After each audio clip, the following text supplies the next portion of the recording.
Hey guys, I'm Gitsy134 here. And I'm Average Joe Squad as always. And welcome to another episode of Remember the Hyphen, the show where I look at comic books, movies, and everything in between. And I'm sorry I stepped over you there. I was going to say that, Sorry. Sorry. Well, sorry, we have like this rhythm and I get into it. But you could say it's the rhythm method. Got me fucked up, man. Alright, do you want to lead into it? No, go ahead. Is this your month? No, go ahead. Okay. Fucking sorry. We're supposed to be professionals. Yeah. Oh, yeah, we're professionals. We ended the last one talking about taking a shit. Anyway, Wait. continuing Fantastic Four month, we are going to be talking about the sequel to the last movie, Fantastic Four: Rise of the Silver Surfer, and this is the Power Cosmic Edition, 2-disc. Wait, that's what it's called? It's just the Power Cosmic Edition. Fantastic 2-disc set. Well, if only there was a 4-disc set, then it would be a fantastic 4-disc set. You could have, We could have watched this in Spanish or French. Do you want to hear the talk? You want to hear the thing talking in French? Donde está el Victor Van Doom? I don't know why he sounds like someone from telenovela, but, But anyway, yeah, so 2007's Rise of the Silver Surfer pretty much killed this franchise. Yeah. Little less so than the next one did, but killed it for a good while. Yeah. Again, I remember this coming out. I never saw this. I never rented it. I actually didn't see this until a couple years ago. Because it was on TV the one day. I watched it and I was like, man, no wonder this shit died. But yeah. kind of going back to it this time, because we rewatched this prior to recording today. Yeah. It's not anywhere near as bad as I remember it being, but it's certainly not very good. Yeah. Certainly not as good as the first one, but at least stuff happens in this. Yeah, as someone who's also like you, I've only really seen it in bits. Like, this is probably the first time I've ever just watched the whole thing. I didn't think it was that bad, but I get where a lot of people's feelings on the movie come from. It's kind of... Although, to be fair, I kind of like this a bit more than the first one. I think this is shorter than the first one. It is shorter, I think. I think you said this was 92 minutes. This is 125 minutes. Granted, So this is the that's a little extended over edition. 2 And hours. this is the 92 minutes. This is like an hour and a half. That's a little over 2 hours. But, like, it at least gets you into it. Like, you know, we see the effect of them being the Fantastic Four celebrities. We see the fact that, you know, the coming of Galactus, the thing that probably most people want. Although, if I were to do this again, that would be, like, the end of the trilogy for me. Would be set up Galactus for the final one. Yeah, which, granted, like, for the MCU, I would say that it would be more the setup for Galactus, because in my opinion, if they're going to do anything that could top Thanos in the Infinity Gauntlet, Galactus. it's Galactus. But, like, you know, and we get to see, like, you know, how this affects them as a family, and we also get the Silver Surfer, but, like, There's not a lot of depth to this story. no, it very much is very basic, and I think that's part of the problem with this, like, the reason this film didn't do very well. I think this was bought at Walmart, actually, because I think that's what that tag is. Huh. But anyway, so the movie, we'll kind of sum this one up, because at least stuff happens in this. I know we kind of skimmed over explaining the movie. Nah, and there's not like there's any sort of new characters, really. Yeah, and like I said, the first movie, we kind of glossed over the plot, because nothing really happened in it. So the stuff does kind of happen in this. So the movie starts out with, we're getting ready for the wedding of Susan and Reed is going to happen. Apparently, it's been delayed a couple times. There's been stuff that's going on. But before that, we actually see a planet getting destroyed in the opening credits. Yeah, along with this beam of light, you know, going across the cosmos and eventually coming towards Earth. And when this being arrives on Earth, ice kind of follows in its wake. Yeah. You know, we see the Sea of Japan. Turn to ice. We also see Egypt kind of get hit with a blizzard. We also see that holes are starting to appear all across the planet. Like craters, basically. And so, while this is going on, the effect of this energy awakens Doom, who had been turned into a statue at the end of the first film. Which I can't believe we didn't bring that up at all in the last review, but it's not relevant. It's not relevant. And it was a cop-out. It was piss poor writing. They wrote themselves into a corner. Pretty much. And so Doom is awoken by the energy of this beam, and he is freed from his prison and decides to plot on trying to get this energy. Side note, Doom looks really weird in this movie after he gets like freed from like being metal. No, he really does, and then looks like Emperor Palpatine. And there's not really any explanation to how he looks normal again. Yeah. Except he gets hit. We'll get to that when we get to it. But there's a lot of stuff they don't explain in this movie. Yeah, and to be fair, I feel like they did that mostly because like trying to explain the Silver Surfer and the Power Cosmic. I actually wonder if keep talking. I wonder if there's a director's cut of this. Is just too complex for someone to just flat out explain without being really complex, and probably bogging down the film with a lot of plot exposition and such. What do you think about that? Overall, like I said, it just feels like it really feels like they didn't want to make this movie. No, it does feel like it kind of feels like this was something they rushed out because I mean you look at when this was released. Okay, this was 2007. What else comes out in 2007? Spider-Man 3. Yeah, Spider-Man 3.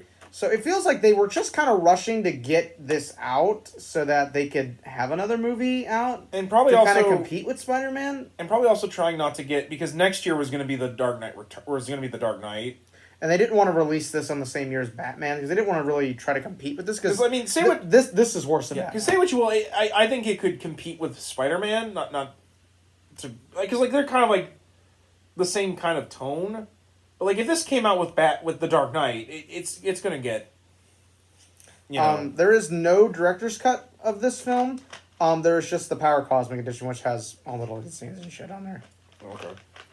But sorry, I just needed to know because you never know what has a director's cut anymore. Probably 'cause they don't really do director's cuts anymore. I would argue. Yeah, and so basically during Reed's bachelor party, which I will admit was kind of fun watching, just seeing Reed use his stretchy powers. Got some moves. Got some moves. These guys from the government who we have no idea what branch of the military these guys are from. How long did I take trying to be like, where the hell's your insignia? I want to say you spent like 35 minutes trying to figure that one out. The dude. Okay, so I have a background with military history and stuff like that, and this guy he had the two tabs. He had the Special Forces and an Airborne tab on here, and he had no unit insignia, which I'm like, that doesn't. It's like they forgot to add it. Yeah.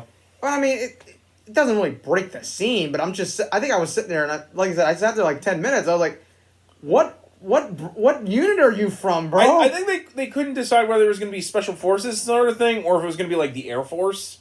It's like with like an unidentified object, it technically usually goes to the Air Force because they're like the closest thing to a... I don't know. Now I can explain this. Because sometimes you see with the military... No, they just fucked up. But... Yeah, but basically... So he shows up, he actually shows up to the Baxter building first, and he's like, I want to talk to Dr. Richard. Which shows that they have, like, a hologram secretary, which I'm like, okay. That's the thing. That's a fantastic No, I know that's the thing, but, like, literally it's just there and it's never brought up again. It's kind of... And Sue's the only one home, because they're all out at the bachelor party, so he basically makes it clear, he's like, I'm not going to talk to you, I want to talk to Reed. So they go out and they get Reed, and Sue walks in on him just... dancing, just feeling like dancing, has these two chicks on his arms, and it's like, she gets really pissed at him for 5 minutes. And then she's like, no, I get it. You look like you were having fun. It wasn't nearly as wild as my bachelorette party, which I'm like... Yeah, I'm like, I want to know who was invited to her bachelorette. Was She-Hulk there? Yeah, I bet she did body shots off the She-Hulk. That's probably what happened. But anyway, so we're basically explained, that the military explains to them, this is what's been going on. There's been craters opening up. We've been suppressing information to kind of keep people from panicking. We want you to build this thing so we can detect when these are coming out. To which Reed tells them no. Yeah. I'm getting married tomorrow. I can't do that. My wedding is more important. Which was a big deal for him because he'd been working on stuff rather than getting ready for the wedding. So it's kind of his way of being like, look, I care more about getting married than doing this.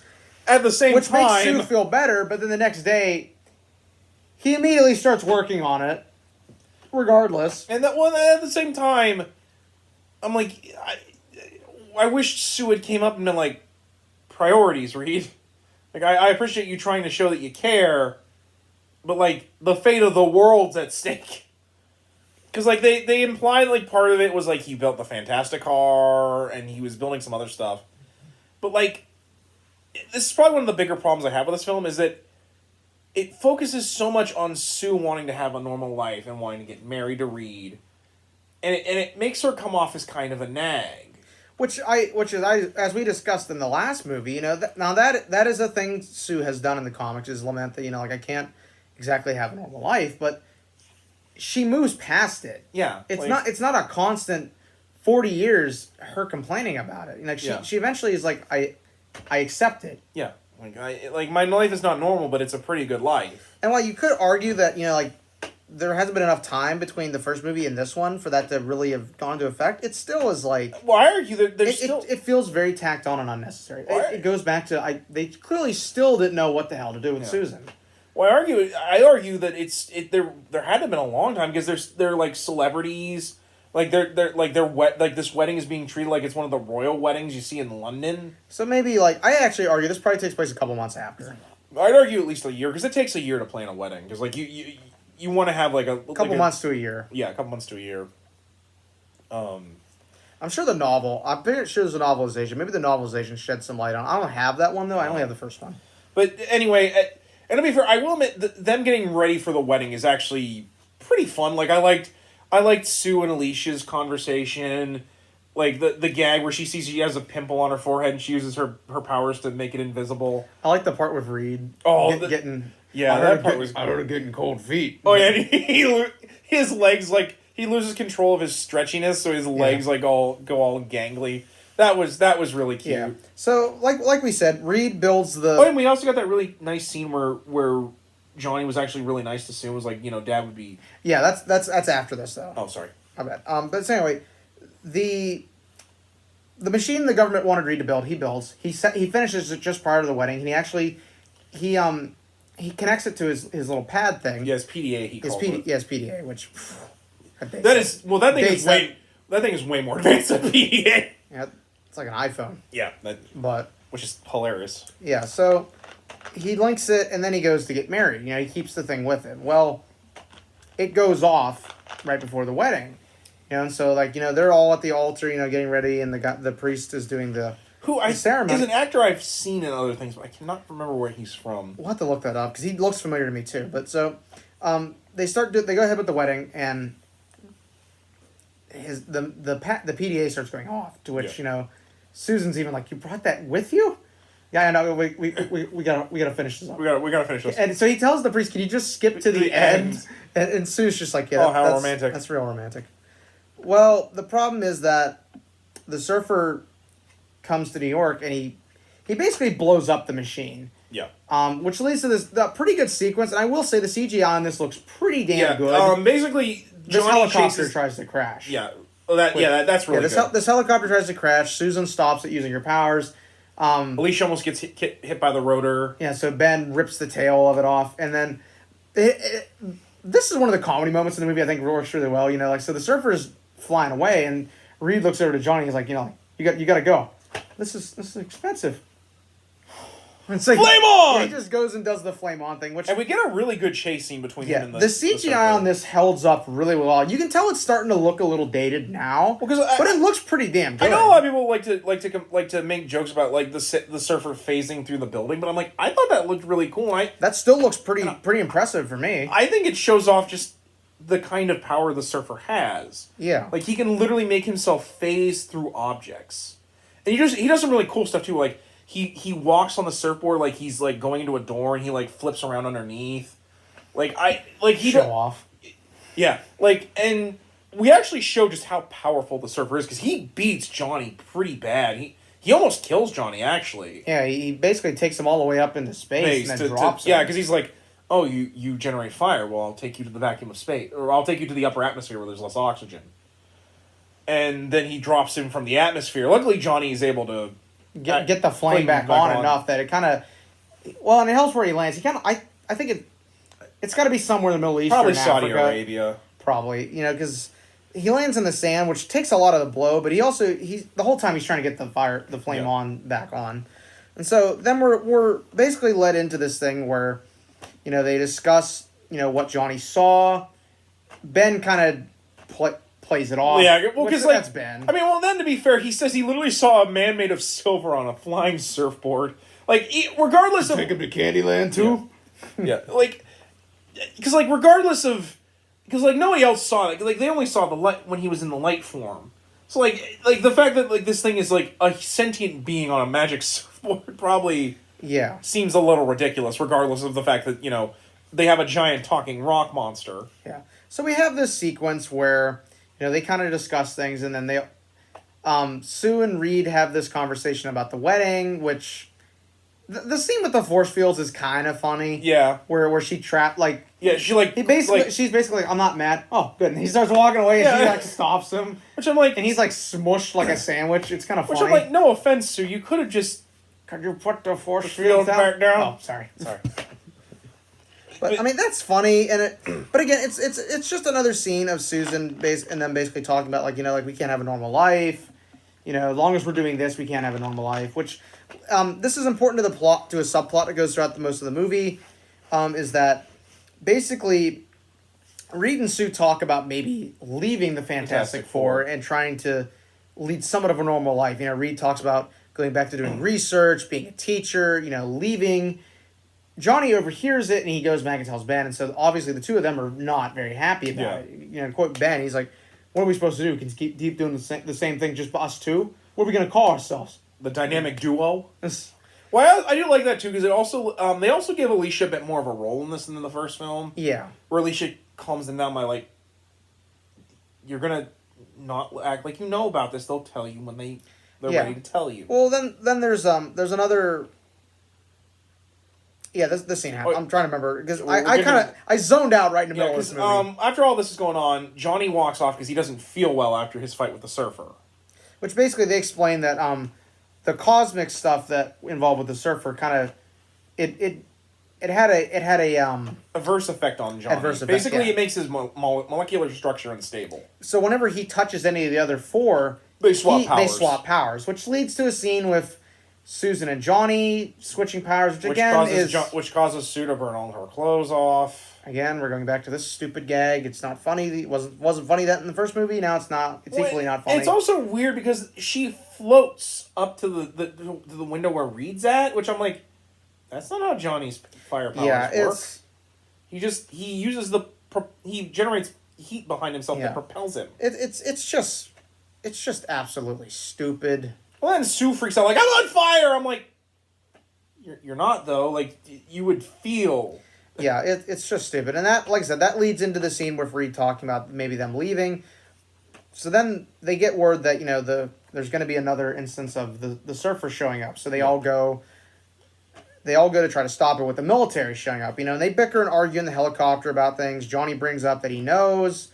So they kind of go back and forth, and they discuss that they'll do it later. And the one general is just like, what the hell is wrong with you people? And I'm like, a lot. I do not care for the general in this because he is... No, I don't either. He is the biggest... Military dickhead number one. Like, he's the...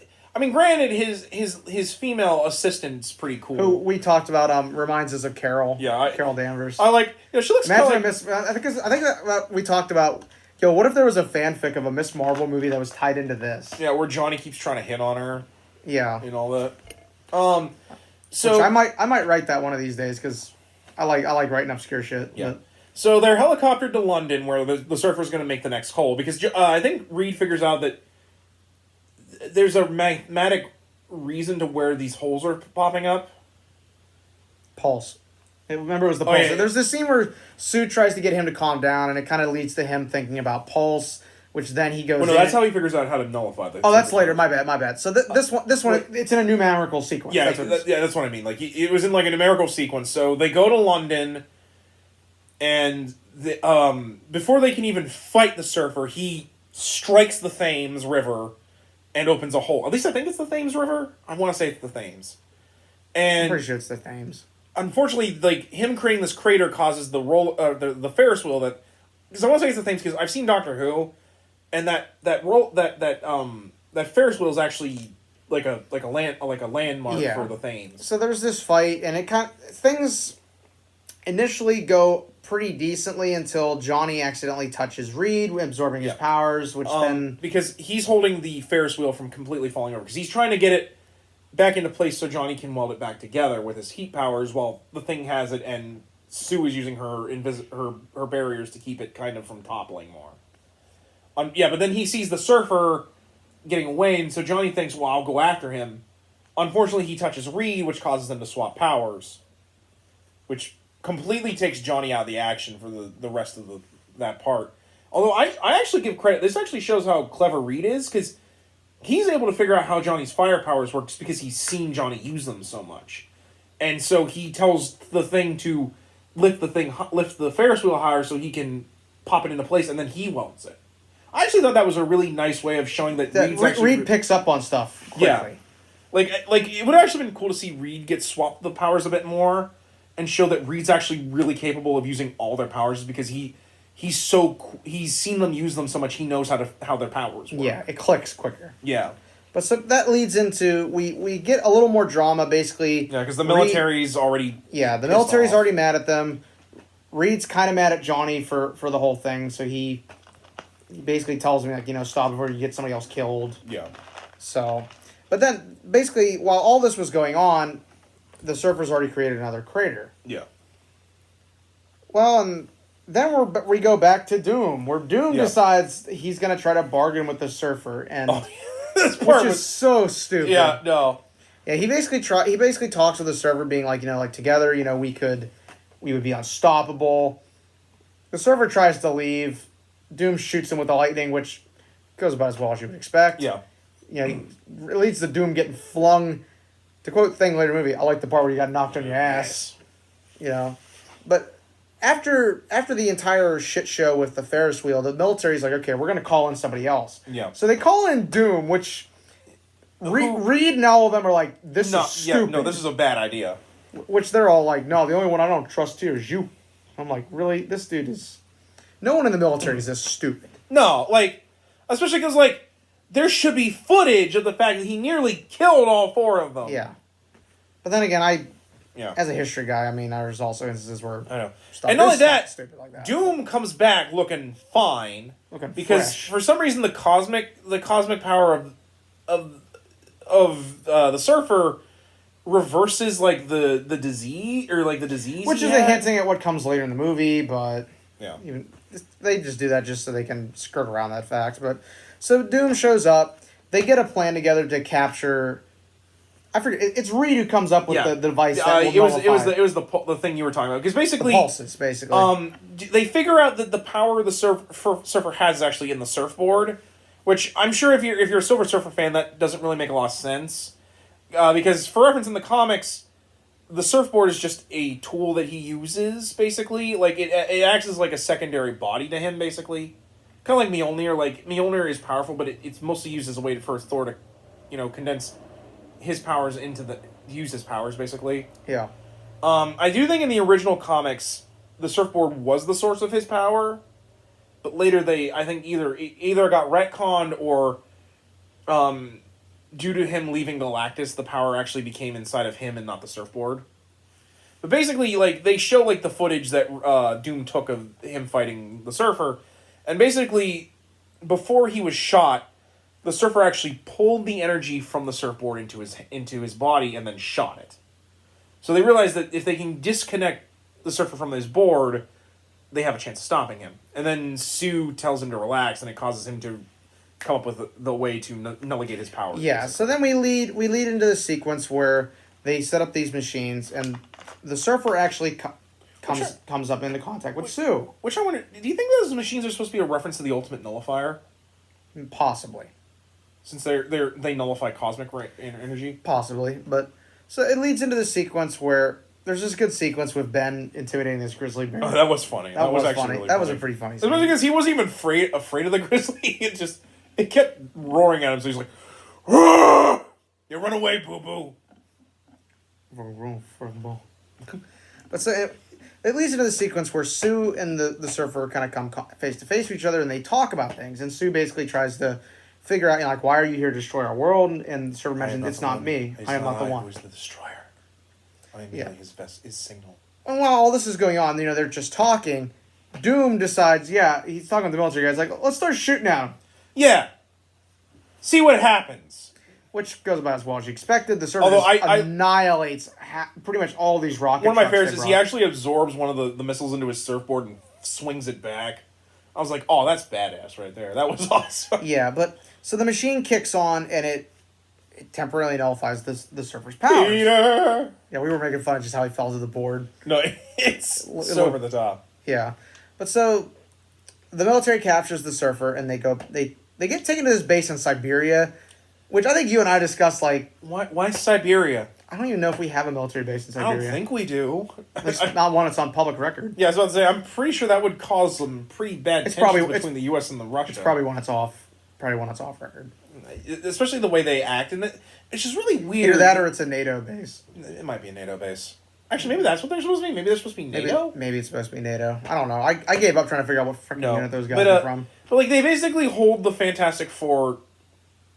I wouldn't say hostage, but they keep them locked up in a room, more or less. Kind of... Do you think that was maybe an intentional reference to the Corman movie? I think a little bit, but it doesn't really make sense here, because, like... They're not bad guys. Yeah. I think basically they did it because they wanted to keep the Fantastic Four from interfering with the fact they decided to just torture the Silver Surfer to get information. Which I'm like, yeah. Did you not see what he did to the missiles and shit? Yeah, so it leads into a sequence of Sue sneaking out after all these guys leave the room from torturing the Surfer. Sue talks with him for a little bit. And we get visual oh my god! Visuals from his This was so stupid. Gaze into my navel of the future. I told him we need to make that a meme because that's funny as hell. No, like literally, it's just so random. Gaze into the viewing screen on my belly button. My pecs. My pecs. But so it leads into that. Well, all this is happening. The military guys in Doom, they go into this next room to look at the surfboard. And they're discussing it. And Doom basically looks at him and he's like, you should have listened to Richards. Oh yeah, and so he knocks them backwards with his electro powers. Yeah. And then puts on his new armor. We got... And that one military guy gets back up and starts shooting at him. So Doom just fucking annihilates him. I think he, like, turns him to stone or some bullshit. Well, I have the picture of it, because we actually made it a meme. Yeah. Like, he just fucking annihilates this dude. There's, like, nothing left of this man. And so, this leads to the Fantastic Four getting out and trying to stop Doom. He gets away, unfortunately, before they can do anything. Although, we do get a pretty funny scene where, like, this door gets blown away and knocks Thing into a wall. and Reed's behind him. Behind him. Where's Reed? Like a cartoon. Could you get off me, Ben? Sorry. I'm okay. That would hurt. And so, basically, they're trying to figure out where he's going. They get the Silver Surfer free, and they realize that, like, they only have, like, I think about 24 hours before Galactus gets there. So... Well, we forgot, because this is important, there was one aspect of the conversation that Sue and the Surfer had earlier that is going to come into big play later on in this film. And it's very comic book accurate, which I give them points for. Yeah. Basically, the Surfer talks about, like, I don't have a choice, and Susan... like basically tells him that like that's not true. You always have a choice. And he's like my world is protected as long as I am the Herald of Galactus. You remind me of my wife. Yeah, he brings up the fact that Sue looks like his wife, and which is basically the whole reason in comics why the Surfer like protected Earth, because Sue reminded him of his humanity and made him realize he can't keep being the Herald of Galactus. Who is the Herald? I wonder who the Herald is currently of Galactus. It's a good question. I'd have to look. I know at one point Galactus was the Herald of Franklin Richards, which was kind of awesome. Yeah, but so it leads into the sequence. We get the Fantastic Car, sponsored by Dodge. Oh yeah. Reed summons the Fantastic Car because that's the only way they're going to catch up to Doom. And it's literally sponsored by Dodge. It's got Dodge logos on the seats. I'm like, guys, I get it. Chrysler popped up some money for this. Yeah, no, like. Could you imagine Reed walking into like the Dodge like headquarters and being like, I want funding for this. Yeah, could I get some of the nice leather seats you guys got? It's got the old Dodge logo, like with the Ram logo on it. Because fun fact, Ram trucks are no longer considered a Dodge thing. Ram is considered its own division of Chrysler now. Really? Yeah. It's still basically a Dodge Ram, but it's considered a different department now. Kind of like how Chevy and Pontiac and Buick and all those are different divisions. And so, of course, we get the Fantastic Car, which I think I like this one more than the one in the Corman film. This one looks better. Well, the one we saw for 6 seconds? Well, that one's based on the weird 90s design it had. I kind of like this Fantastic Car more because it's more sleek and looks like something Reed would build. Yeah. And so we get another fight scene where this time everybody's in Fantastic Cars except for Johnny because the Silver Surfer's riding in his seat. Which I find rude that Johnny and Sue have to share.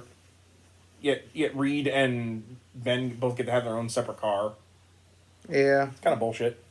I mean, I get it because Johnny doesn't really need a car because he can fly, but So it leads into this fight scene where Doom basically wrecks them. I mean, that's really what it is. I think he even destroys the Fantastic Car. He does. He sends the pieces of it flying into the city, which leads to the one containing the Surfer and Susan crashing, and they all crash into the city, but what happens is Doom decides, I'm going to kill the Surfer then. Yeah. Which, you and I pointed out, his plan doesn't make a whole lot of sense here. Because he's Reed tells him, hey, the only way to stop the world from being destroyed is if the Surfer gets his board. And Doom says no, which I'm just what is his end goal here? It doesn't make any sense. No, I at least get the idea that Doom is I don't need him to destroy the Galactus. I'll do that myself. Yeah, which I'm just it just doesn't make a whole lot of sense. There's no real plan for Doom here. He literally just gets the surfboard and just decides I'm gonna fuck up Beijing. Again, they write him into a corner, and then they don't really know what to do with him. So they kind of just they send him flying off later. But so what happens anyway? I'm getting a little ahead of myself. The car containing the Surfer and Susan crashes in the city, and Doom basically he gets I guess it's a javelin type. Well, thing. he makes a javelin out of cosmic energy. Yeah, he's gonna kill the Surfer with it. Sue tries to use her powers to stop it, which, as we saw later, they don't affect the cosmic stuff. Yeah, because so it goes through the shield and hits her basically in the heart. Yeah, and it leads to she basically ends up dying. Yeah, momentarily dying at least, because nobody dies in a superhero movie except if you're Uncle Ben or a villain. Unless you're Uncle Ben or the Waynes. So that leads into this thing where they discuss how they're going to beat Doom, basically, because Galactus shows up. Yeah. So they're running out of time. Yeah, so Reed figures out they have to get rid of this gauntlet device that he built that allows him to connect to the surfboard. Basically, if you destroy that, the board will become inert, and Norrin can, Silver Surfer rather, can get the board back, and he can put an end to this. So, but they're well, it would take all four of us to beat him, and Sue is dying. So Johnny's or just one of us. So Johnny realizes if he can use his stable molecules to absorb all four powers of the Fantastic Four, and Reed's even no, that's dangerous. We don't even know if you could handle that. And Johnny, and probably the most noble moment for him in any of these movies, is just don't worry about me. We have to stop him is what matters.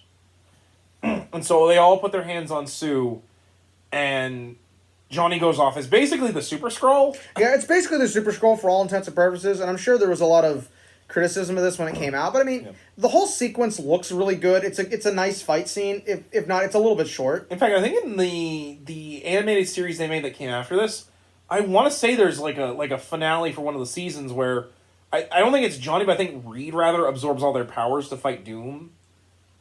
And I think it's actually kind of cool seeing one of them use all four powers at once as an interesting move for them to do.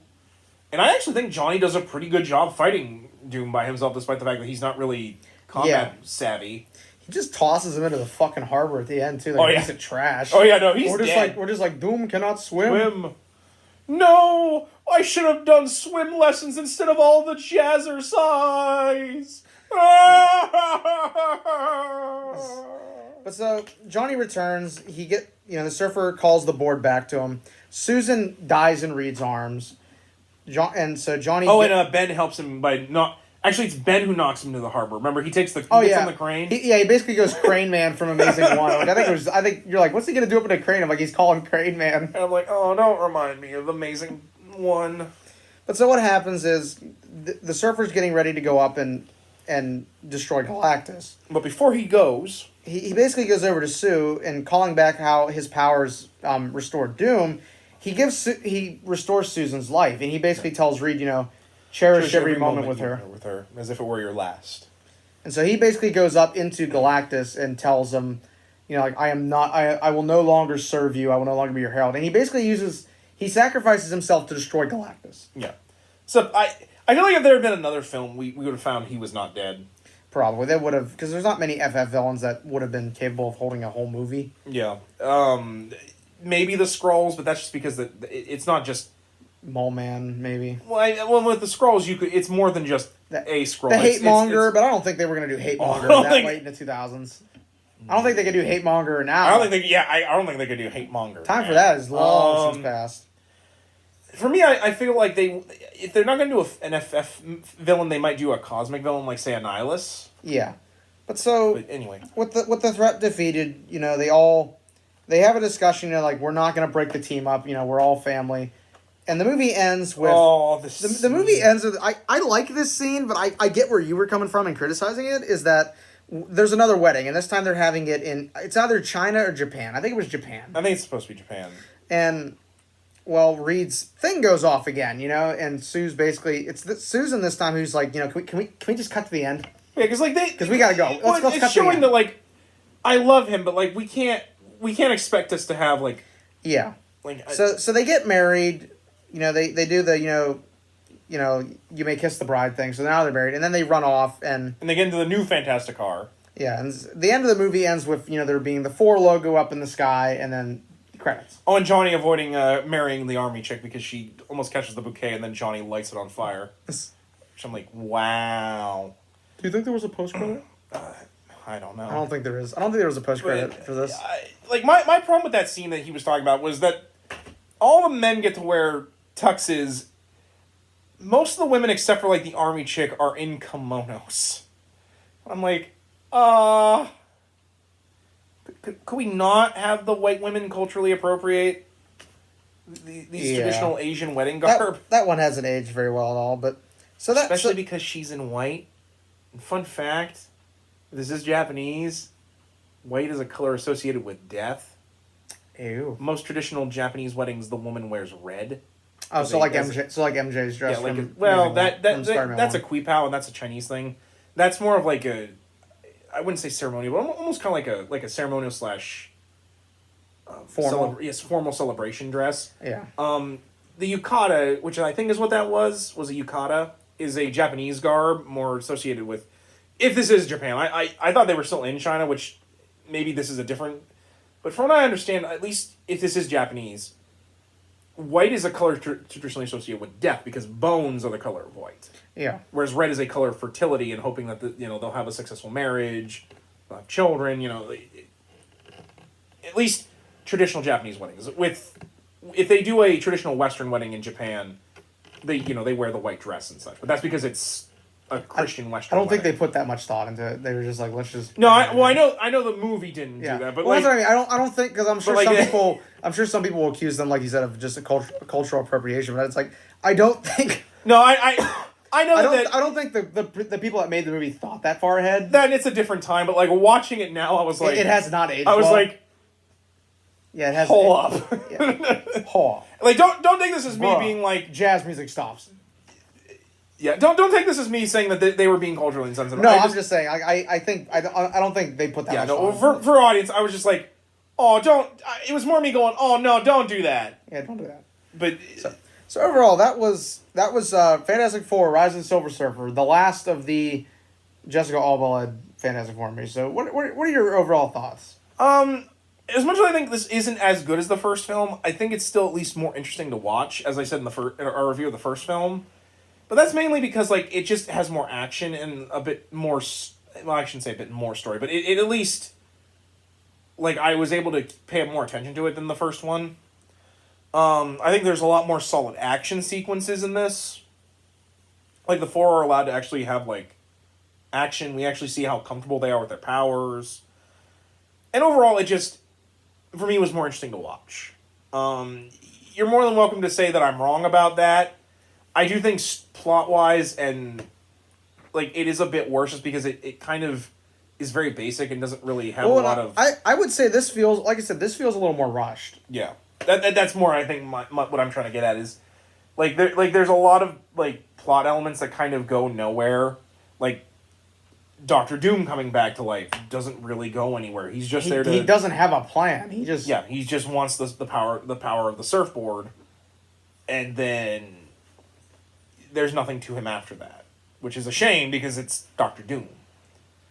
I think the stuff with the cast is really good. I think Johnny realizing he wants more than just the sponsorship and the nihilist lifestyle he's leading, because both Reed and Ben have someone and Sue have someone that cares about them. You know, they're in happy, healthy relationships, and Johnny's not. Because like I like the scene where like after like everything going down and you know the end of the world is coming. I like the scene where Ben and Johnny sitting down and Johnny kind of shows that he's scared because like. You know, at the end, if it really comes to that, like, I'm going to have no one to hold on to. And, like, because Ben's like, oh, you got me. And because I like that, because at the end of the day, like those two have each other.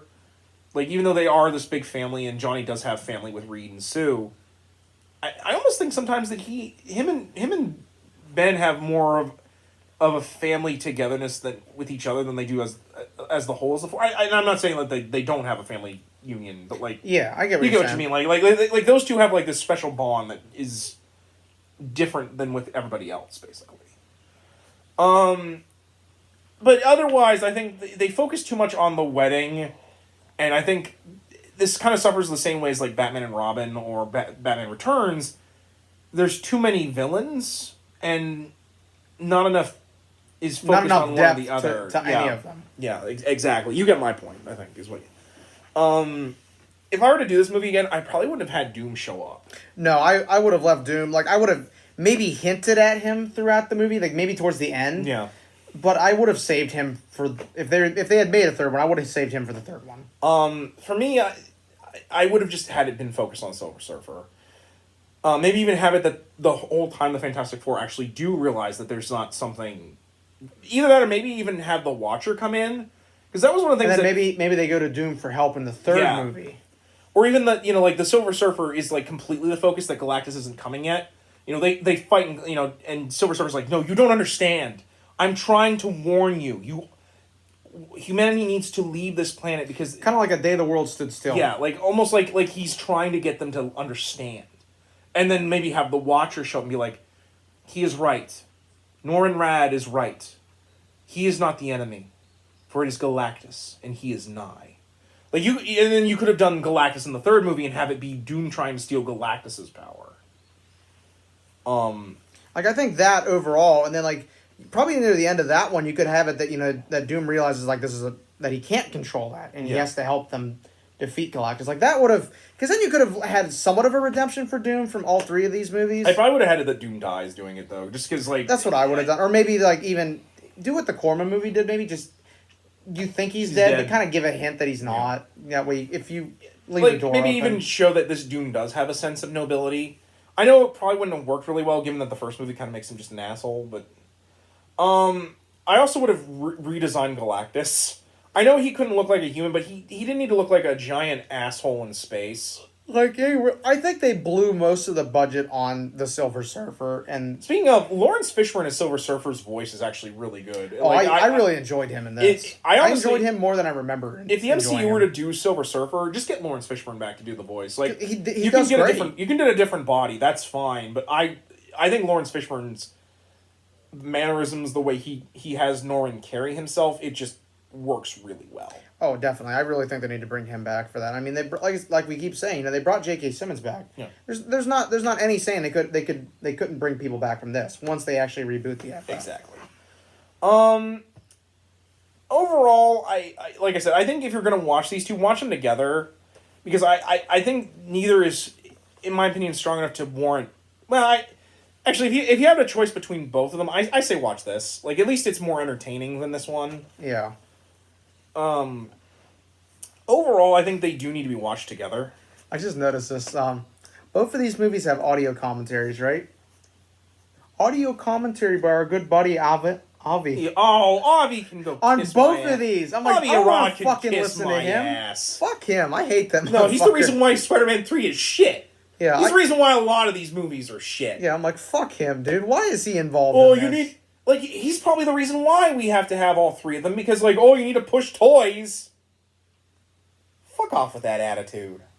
Does he still work for I Sony? think, sadly, he does. Because wasn't he a producer for Spider-Verse? I think he was a producer, but He's probably not as big a role anymore as he used to I be. guarantee you he's more just a go-to between guys. Either that or Sony just doesn't... Because, like, I think he's also partially the reason why, like, Andrew Garfield got fired from ASN. I know a lot of it was somewhat him, and it's more so the overall head of Sony from Japan. Yeah. Oh, yeah. Like, I feel like Avi was kind of like, well, he didn't show up. But, getting back to Silver Surfer, if I were to rate this movie, I probably would rate this more closer to an 8 out of 10, just because it held my interest a bit more than the first film. Yeah, I mean, like, I still zoned out right in the middle of it, but to be fair, I zoned out in the middle of a lot of movies. It's called ADHD, and I'm not fucking medicated for it. No, I know. Because there's no need for it. Okay. But, okay. no, stop. Anyway. But yeah, like, overall, this held my interest a lot more, probably just because I know the origin story. I've read it quite a few times. I get it. Yeah, that's pretty much mine. My feelings on it. Overall, just kind of give our thoughts on these three movies so far.